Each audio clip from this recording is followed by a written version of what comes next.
So, Governor, you've proposed 3 steps to take care of this $600 million deficit. Let's look first at the rainy day fund.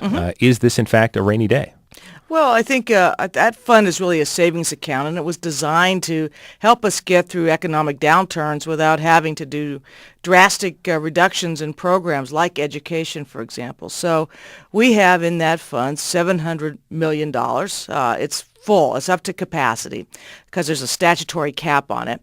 Now, when I became governor 5 years ago, the first time we had no money in the rainy day fund, so there was nothing to use. But now we've got it, and I've proposed using 200 of it to help us manage our way through 2008. That still leaves $500 million in the fund. Now, that might get some complaints, but the one we expect to get larger complaints is financing of school construction. That was something that you had wanted to do heading into the last session.